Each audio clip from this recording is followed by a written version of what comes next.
prêche ce qui est en rouge. La deuxième chose que Jésus a faite. Dans la première vidéo, j'ai parlé d'aller fête des nations des disciples. J'ai donné la fin. Hein. On commence par la fin pour comprendre tout le reste. Après, j'ai parlé de la bonne nouvelle du royaume et du salut. À regarder juste avant, c'est la première chose que Jésus a dite. C'est pas vraiment la première chose qu'il a dite, mais en tout cas, c'est ce qu'il a prescrit et ce qu'il a commencé de faire. La première chose, c'est dans le désert. Il va dans le désert. On connaît l'histoire avec l'ennemi, dans lequel aussi on pourrait parler. Mais aujourd'hui, j'aimerais parler d'une autre chose. Là, ce qu'il a dit, c'est dans Matthieu, Marc, Luc, Jean. Il a dit à plusieurs, suivez-moi. Et là, ça va être intéressant. Jésus prêche, Jésus fait son ministère. Et là, c'est le temps de commencer à prendre des personnes avec lui. Et dans Matthieu 4, 18, il est dit que Jésus marche au bord de la mer de Galilée, ok, et il voit Simon, appelé Pierre et André, qui jettent leur filet. Il leur dit, suivez-moi et je ferai de vous des pêcheurs d'hommes. D'accord ? Ils laissent leur filet, ils le suivent. Puis il appelle Jacques et Jean, fils de Zébédée, qui laissent leur barque et leur père. Dans Marc, on voit la même scène, avec presque les mêmes mots. Pierre, André, Jacques, Jean sont appelés au bord du lac, d'accord ? Et après, Jésus va leur dire, suivez-moi et je vais faire de vous des pêcheurs d'hommes. Ok. Dans Luc 5, Jésus enseigne depuis la barque de Pierre et la pêche miraculeuse, les filets se remplissent de poissons et Jésus dit à Simon, n'aie pas peur, désormais tu seras pêcheur d'hommes. Il utilise ce qu'il est en train de faire pour dire, Jésus utilise un métier pour nous faire comprendre ce à quoi nous sommes appelés. Et Jean 1, Jésus, en fait les premiers disciples qui suivent Jésus, c'est André et probablement Jean. C'est pas nommé, mais André va chercher son frère Simon-Pierre et l'amène à Jésus. Jésus appelle Céphase, qui veut dire Pierre, puis Jésus rencontre Philippe, il lui dit « Suis-moi ». Philippe appelle Nathanaël, futur disciple aussi. Alors, il y a deux choses de révélation qui sont importantes. Et Jésus dit « Suis-moi, je vais faire de vous des pêcheurs d'hommes ». Et j'aimerais juste partager une chose qui est vraiment importante. Quand Jésus dit « Suis-moi », il dit « abandonne ce que tu fais ». Et en fait, j'ai remarqué une chose puissante dans le discipulat. Aujourd'hui, on entend beaucoup faire des disciples, on entend aussi les pères, mères spirituels, faites des fils et des filles spirituels. Et en fait, derrière tout ça se cache en fait le même principe. Si tu veux qu'une personne vraiment avance et soit modelée et incarne ou reçoive ce que tu veux lui transmettre, elle doit avoir un certain degré d'abandon pour te suivre.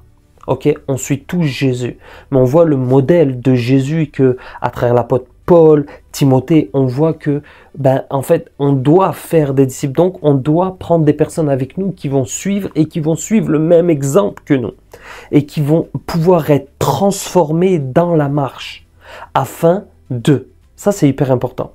En fait, ta capacité à suivre une personne pour être formé va déterminer beaucoup le reste. Moi, je vois ma manière que j'ai eue à être modelé, à obéir, à être corrigé, à être instruit, à être enseigné. Où les gens me disaient au début, mais t'es fou, mais pourquoi tu fais ça? Mais pourquoi tu te soumets à un homme? Mais pourquoi ci? Mais pourquoi cela? Ces gens autour n'ont toujours pas grandi, ils sont toujours dans la galère, ils sont toujours en train de lutter encore même avec des péchés dans leur vie. Alors que moi, j'ai commencé à dire, tu sais quoi, comme les disciples. Quand tu vois les disciples avec Jésus, ils faisaient que poser des questions. Jésus leur dit, hey les gars, je vous demande une chose, croyez en moi, faites-moi confiance. Et en fait, j'ai fait cela. Est-ce que ça veut dire que tout ce qu'il me disait, je faisais, que c'était pas la lumière de la parole? Non, parce que les hommes à qui j'avais de la redevabilité, que je suivais, étaient saints et avaient un bon cœur et n'étaient pas pervertis dans ma manière de manipuler ou de me leader. Et ça, c'est hyper important. Quand tu vas commencer à suivre, tu vas pouvoir en fait commencer à apprendre plus vite. Ce que je dis aux plupart des gens, c'est qu'est-ce que tu veux vivre dans ta vie? Tu veux vivre le surnaturel, tu veux vivre les guérisons, peu importe le ministère. Tu veux voyager, être missionnaire. Ok, tu veux apprendre vite et avoir des résultats vite et vite rentrer dans ton appel. Suis quelqu'un qui le fait. Tu veux faire du sport. Tu galères, tu n'arrives pas à perdre du poids. Prends un coach. Tu verras que ce coach-là, il va pas te faire de cadeaux. Vous savez, c'est comme cette histoire de ces deux femmes qui veulent perdre du poids. les deux sont en surpoids et ils commencent, et avec toute la bonne motivation et la volonté, ils commencent à se dire on va manger ça, on va faire ceci, on va faire cela. Et en fait, ils commencent à le faire. Et en fait, au bout d'une semaine, 2 semaines, l'une dit à l'autre, bon, viens, on mange un petit bout de chocolat. Et l'autre, elle dit non, mais la deuxième fois, elle craque. Pourquoi? Parce que, en fait, si tu suis une personne faible dans un domaine, ben toi, tu vas être très faible. Si tu vis une personne qui a des résultats moyens, tu auras des résultats faibles. Si tu vis une personne qui est forte, tu auras des résultats qui seront moyens. Si tu vis une personne qui est très excellente et qui porte beaucoup de fruits, toi, tu porteras du fruit. La clé, elle est simple. En fait, c'est qu'est-ce que tu veux vivre, qu'est-ce que tu veux suivre, qu'est-ce que tu veux devenir. Colle-toi à la personne à qui t'inspire le plus, si tu le peux.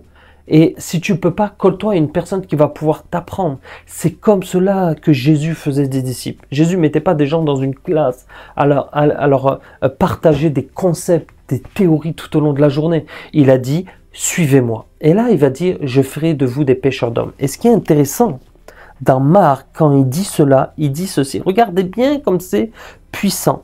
Il dit, venez à ma suite et je vais faire de vous des pêcheurs d'hommes. Et regardez ce qu'il fait.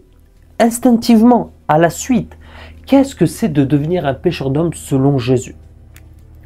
Il dit, au verset 23, il parcourait toute la Galilée, enseignant dans leur synagogue. Il enseignait dans les synagogues. Il proclamait la bonne nouvelle du règne et guérissait toute maladie et toute infirmité parmi le peuple.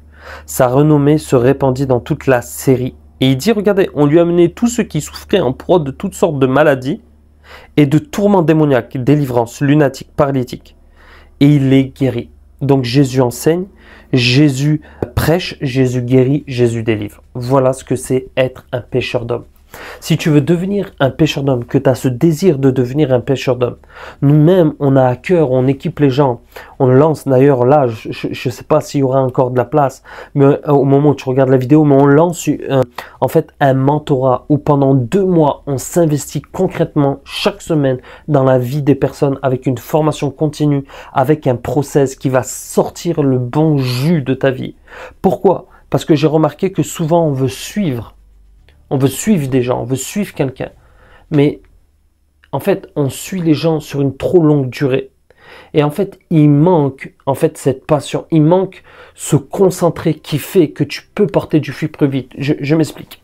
Tu veux perdre du poids. Je fais perdre du poids parce que c'est une chose dans laquelle j'ai pris beaucoup de poids et j'ai dû perdre du poids. Ton objectif, c'est quoi? Perdre du poids. Les gens me disent, je veux perdre du poids. Perdre du poids, c'est pas un objectif, c'est un désir. Perdre 5 kilos, perdre 10 kilos, ça, c'est un objectif. Maintenant, la personne, elle me dit, ouais, ok, je veux le faire. Je fais, ok, tu veux perdre 5 kilos. Qu'est-ce que tu es prêt à faire maintenant pour perdre ces 5 kilos ou ces 10 kilos? À faire du vélo, ok, combien de fois par semaine? 1 ou 2 fois. Ok, tu peux faire 1 ou 2 fois par semaine. Et c'est ce que j'ai dit aux personnes. Mais sache que pour à peu près perdre 1 kilo en vélo, il va te falloir faire peut-être 7 sorties de 45 minutes, 1 heure. Ok, disons approximativement 7 sorties d'1 heure. D'accord? Ça fait 7 heures de vélo. Soit tu fais 1 heure, 2 heures par semaine, tu fais 2 sorties, d'accord? Ou soit tu fais 7 sorties. Parce que pour atteindre et perdre 1 kilo, si tu veux en perdre 5, ça veut dire que tu vas 2 fois faire 7 fois 5 heures, d'accord? D'accord, donc 7 fois 5, si je ne me trompe pas, ça fait 35. Donc pour faire 35 heures de vélo, il va te falloir combien de temps si tu en fais 2 fois par semaine? Donc voilà ce que j'ai fait moi. Moi, j'ai dit, ok, moi, je veux perdre du poids, je vais sortir chaque jour et je vais faire 1 heure de vélo. En 5 semaines, j'ai perdu mes 5 kilos. Moi, quand j'arrive en bout de 5 semaines, j'ai perdu mes 5 kilos. Mais toi, tu as combien de semaines? Toi, tu es à 5 mois. Ce que moi, je vais faire en 5 semaines, toi, tu vas mettre 5 mois. Donc, au bout de 5 semaines, je vais avoir la même performance que toi au bout de 5 mois. Mais imagine sur 1 année, sur 1 an, 2 ans, 3 ans. À la fin, qu'est-ce qu'il y a? C'est que j'ai des années devant toi. C'est la même manière quand on suit Jésus. Ok, je veux devenir un pêcheur d'hommes. Ok, qu'est-ce que tu fais pour devenir un pêcheur d'hommes? Comment tu fais pour le devenir? Ok, je vais sortir 1 fois par semaine. C'est bien et c'est énorme. Quand tu sors, ça te coûte de l'énergie. Mais moi, ce que je me suis dit, c'est que, ok, qu'est-ce que je veux atteindre? Je veux devenir vraiment un pêcheur d'hommes qui porte du fruit. Donc je me suis dit, je vais sortir tous les jours pendant 1 an. Et pendant un an, je suis sorti tous les jours, j'ai loupé 3 dimanches parce que j'étais vraiment fatigué, où il y a eu des contraintes. Donc quand les gens me disent, ouais, mais Lucas, pour toi, c'est plus facile, non. C'est que moi, au lieu de sortir une fois par mois, une fois par semaine, je suis sorti 7 fois par semaine. Donc à la fin de l'année, moi, ce que j'ai fait en un an, toi, tu vas le faire en 4-5 ans. Sois béni et laisse-toi enseigner par le Saint-Esprit.